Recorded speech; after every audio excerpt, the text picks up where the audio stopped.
We started working together in January. In December, how much did you make? I made $5,000. That was what I had made at the time. And in January, first of all, what did you make? And secondly, how long did it take you to make your investment back? Yeah, so in January, I ended up making 8.7K, which is the most I'd ever made. And on top of that, I actually ended up making back my investment the first 10 days of being it, which was insane. 10 days of making your investment back and hitting a record month back to back while selling on the same offer. And then what about April?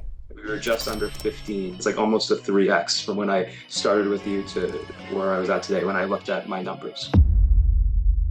What is good? Welcome back. I got another student interview for you. This one's a little special because you've been watching me for a long time, and yeah, I think you had a lot of the same objections of not moving forward of a lot of the other people. So I'll make sure we can.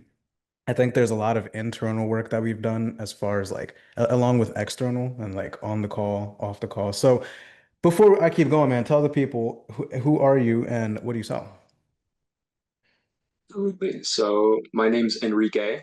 I'm currently based out of Ottawa, Ontario, Canada. That is going to be changing, but that's where I'm at the moment. Been in high ticket sales specifically since November of 2025, but I've been in sales the last 4+ years. And the current offers that I sell on are two. One is a lead generation offer, helping real estate professionals and brokerages scale their business through social media marketing and then lead qualification. And then the other offer that I'm on is a dating offer, helping men overcome their self-limiting beliefs within themselves so that they can Mhm. embody the 2.0 versions of themselves to date and attract the woman or many women of their dreams. Okay, so we got lead gen and dating. Lead gen to realtors, which is pretty fucking difficult to sell, I'm not gonna lie. But lead gen to realtors and then dating. So before this, you were selling on an offer that was similar to lead gen to realtors, right? What were you selling then? I was doing a business coaching offer, helping trades businesses in the 6 to 7 figure range scale up to 8 figures. So that's what I was doing when I first got into high ticket. Okay. So the point of me asking that is because the avatar is very similar as realtors, very A-type, very egotistical type of people. And then on the other hand, it's more of an emotional conversation, right? So before we get into specifics, man, let's look at the numbers. Like we started working together, I think in January. In December, how much did you make?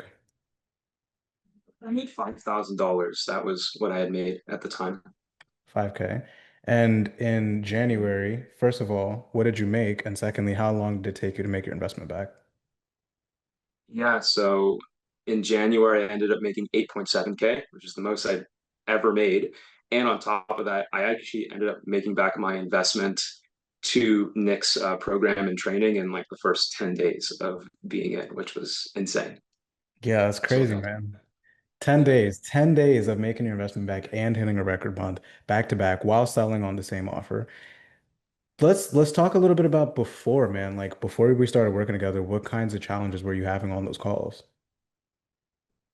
yeah, I'd say the biggest thing at the time, I really just thought it was, well, it's the tactics. I don't know exactly what to say, how to say it. So I relied on a lot of just, the usual thing a lot of people do, go on YouTube, go on Reels, try and copy and paste what was going on. And it wasn't until I realized that it was more the internal, and yes, there are certain tactics that can be used, but really the internal of like embodying the person to help people overcome a lot of the self-limiting beliefs that they have, which is really what moved the needle for me. And that was like a really big thing that you really highlighted within your training, especially really early on with the inner game. Hmm. And that's definitely something as I've continued growing in my career, something I've really been making a priority, not just in my calls, but also off my calls as well. And how do you think your inner game or your internal, like the way you saw yourself, how do you think that would show in calls? Yeah, it ended up, it was related to the avatar that I would speak with, these sorts of more dominant sorts of personalities, where I would have a lot of trouble challenging them when I needed to challenge them, or whenever there would be tension, or they would ask questions of like, well, why are you asking me this? Or why do you need to know this? Me really fumbling and not knowing what to say. And a lot of that work in myself was realizing that that sort of energy was energy that in myself I wasn't willing to look through and even embody in myself. I very much was more on the sort of uh, I'd say type B sort of end of things. And so Yeah. it was over the course of my time working with you and working on the inner work is really starting to learn to embody that other end of being more of a leader, being willing to challenge, knowing that I need to ask a certain question, I need to challenge in an area, and not being Mhm. afraid to. And that's really been the biggest needle mover for me is knowing this is what I need to ask and doing it as opposed to cowering away for fear of them getting upset. And how I remember we talked about ways that you would like subconsciously kind of validate yourself. What do you think was like the biggest ways that you were trying to sell yourself or sell that, I am good enough to like to these A-type higher level people on those calls? Yeah, it was a lot of like me trying to sell why I deserve to be on the call. Like, oh, I've worked with business owners who've done X amount in revenue, or yeah, in my past Mm. experience, or I've been in this industry before selling this kinds of products. So it was a lot of really trying to validate my abilities on the call to them, um, which at the end of the day, I mean, I would review my calls. I'd look back and like, wow, like it's so obvious how much I was trying to get these people to like me, as Yeah, opposed to me being a leader and helping them specifically solve their problem, which is so incredibly selfish on my end. for sure. It's good awareness though, right? It's good awareness. And so now fast forward, I don't think I asked you earlier. So you said you made 8.7 in January. How much did you make last month? So the previous month I actually hit 10.6K. So that was like my first 10K month, which was like really awesome. Um, Yeah. yeah, like it was wild. And again, like the tactics and everything, like the things that you teach in your mentorship and everything, like those are important. Like you have to know those components, but it really started coming down to, and really what I've been doing the work on as I've been growing is actually embodying that kind of person, embodying the leader, embodying that person that can lead the call, knowing what I need to ask, when I need to ask it, and not being afraid to shy away. And that's where I really have started seeing the increases in my income is by actually embodying the sort of abilities and tactics in myself instead of Yeah. just trying to say be you or be somebody else. So 5 to 8.7 to 10.6. And then what about April? We were just under 15, so 14, 9, 59, 53 if you want to be exact. But like we were just underneath 15K, which was insane. It's like almost a 3x from when I started with you to where I was at today when I looked at my numbers. Yeah. Yeah. And obviously you've worked really hard. Like I can't take all the credit here. Like you show up all the time, you fucking submit your calls, you're on the one-on-ones. Like, but from 5K to 15K in 3 months, it's pretty good. Like a lot of people would never hit that and they've been in the space for years, right? And I think ego is something that makes a lot of salespeople good, but it's also something that holds a lot of sales reps back. And I think there's a balance with ego, right? And so for you, how do you feel like your ego was leading you to making 5K a month? How do you think you were making 5K a month decisions versus now? Yeah, well, I remember our first call, like when I first spoke with you and when I made the investment, I opened up to you that I had this chip on my shoulder that I could just figure it all out myself. I don't really need any help. Like, I've gotten this far myself and my abilities. So, like, why do I really need to do mentorship? And that was sort of the first self-limiting belief that I had to learn to overcome was Mhm. admitting that I did need help and I needed someone to show me the way based off of what their experiences and what they have learned up to that point. And that was like the biggest thing I remember from our first conversation that we had. I remember, I Yeah. can still remember the call. I was like so uptight. I had all this energy. I was so uptight. I was like, "Ugh," like I know this is what's wrong with me. And I just remember you having to like slow me down sometimes in the call because I was just like so all over the place. My energy was just like scattered. And that in itself, because we talk a lot about subconscious, right? That in itself of having this belief of I have to figure it out and it's all on me and like I don't need help.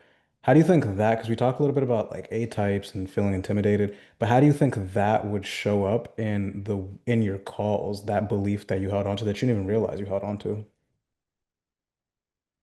Yeah, it's funny because then I would get on calls with these more dominant sorts of prospects who were already successful, quote unquote Mm-hmm. successful. I've already done $1 million, $2 million, or I'm making 200,000 a month. Like they already were so successful. And so I would always have these issues with understanding how to like ask the right questions to open up what's going on in terms of what they're struggling with or their pain. But even on Hmm. the other side of it, I would placate very much and would like sort of naturally start lowering myself because I feel like I'm like nothing compared to these guys. And that Mm. was something that I then had to work through alongside the ego of I could figure it out. Also learning to understand that that was playing into why I was having trouble with leading these kinds of prospects who at the end of the day are human just as much as me and they came to this call Right. for help. And again, it was that sort of selfishness of us getting into my head of like, well, I don't know what to do. Like these guys seem so successful. Like, who am I to challenge them, and who am I to be a leader for leading these guys through the call? And dude, I remember because making your investment back in 10 days is like obviously that's an outlier, right? Not everyone makes their investment back in 10 days, right? So doing that, it's like, yes, we did a lot of tactical stuff and you moved very quick and you came and you implemented very quick, but like that's congruency right there. Because now you can see, no, I'm not going to accept the shit that you're saying because I no longer say that to myself anymore. I'm not going to accept that you didn't have the money. I'm not going to accept you didn't have the time. I'm not going to accept that you could figure it out alone. And that's like really powerful. I think you're a walking example of that. Um, and to be honest, man, just everything about who you are now versus who you were 3 months ago. You're a lot more composed now. You are a lot more confident and you say a lot with a little compared to then. So I want to give you your flowers there, bro. I'm proud. You've come a long way. Um, I really with appreciate that. of course. With the person who's listening to this right now, and maybe they're making 5, 6 grand, 7 grand a month. They're making more than the average person in society, right? Which is why that's like such a dangerous income to be. It's like 5 to 10K a month. For the person who's listening, and maybe they've gotten here through brute forcing a bunch of YouTube videos, a bunch of reels, and they're telling themselves that story. If I can figure it out on my own, I can get to 15, 20, 30 grand a month on my own. What would you tell that person? Yeah, I mean, I would say the biggest thing is like really do a self audit. Do like a self discovery. Like do discoveries and reframes on yourself. Hmm. Because if you can't properly do a discovery of what's going on internally within you that's holding you back, then how are you going to do the same for your prospects? And so I would encourage anyone who's stuck at that 5, 6, 7, 8K, just under 10K, do a proper self audit and self discovery of yourself. Understand what's truly holding you back. And by and large, it's usually going to mean, hey, I don't know. When I do identify it, I don't really know how to overcome this in myself. And that's usually the go-to to like find a mentor, find someone who's already done it themselves, has already, walked the walk as well as talk the talk. And that's going to help you because you're going to have a third party, someone who has the skills and abilities to check where your blind spots are and help you Mhm. walk through it so that you can then ultimately embody that 2.0 version of yourself that is overcoming the self-limiting beliefs that are causing the incongruency within yourself that as a result is affecting you on your calls and is affecting your Right. ability to close deals and make money.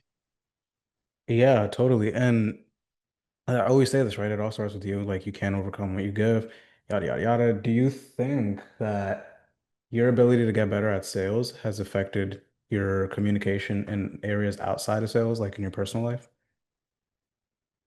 Absolutely. It's so funny. Actually, I even remember as of within the last 2 or 3 months ago, I remember having conversations with my parents and it'd be these back and forth yelling matches and well, I'm right about this, you're wrong about this.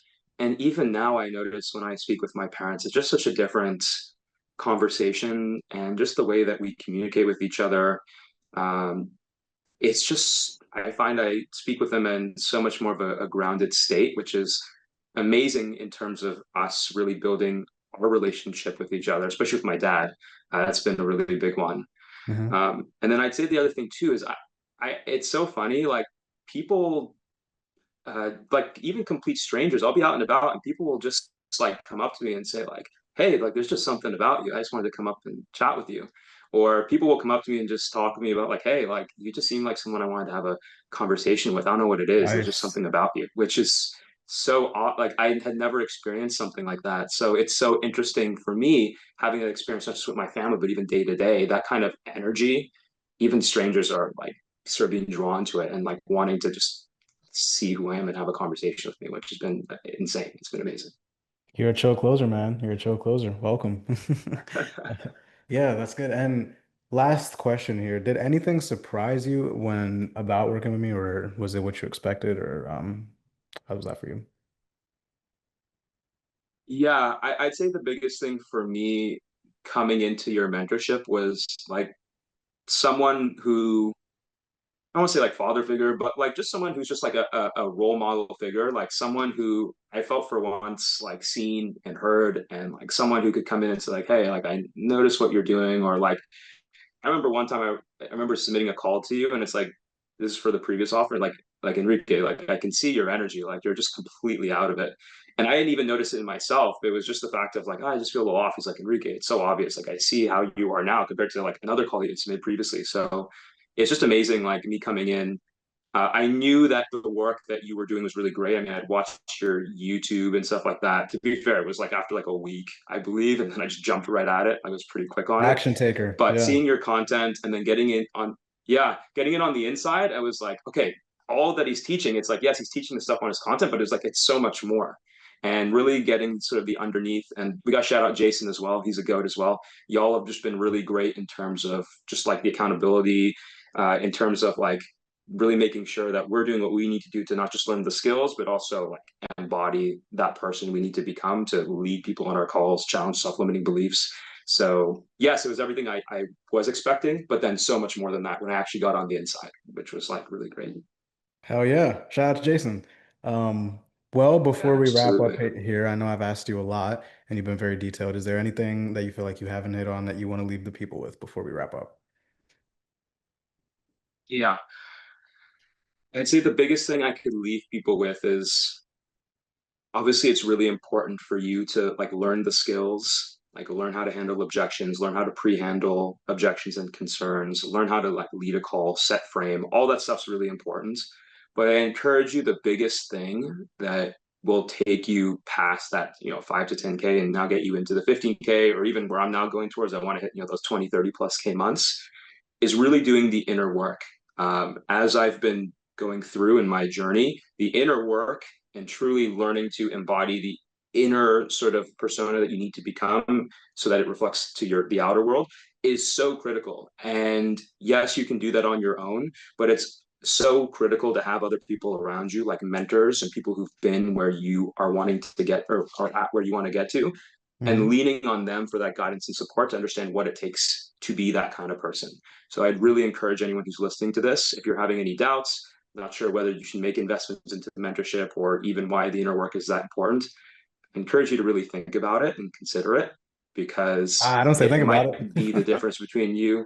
Oh yeah, don't say think about it. I strongly encourage you to really I know. challenge yourself and consider taking action. Thank you.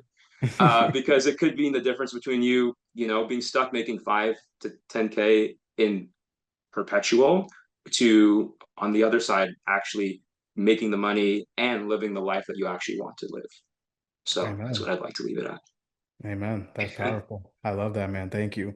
Well, as always, guys, if you were listening and you're not subscribed, make sure you like, comment, and subscribe. If you want to potentially make your investment back in 10 days and 3x your income in a matter of a couple months, hit the link in the description, apply to work inside the subconscious close one-on-one. Till next time, I'll see you guys. Peace.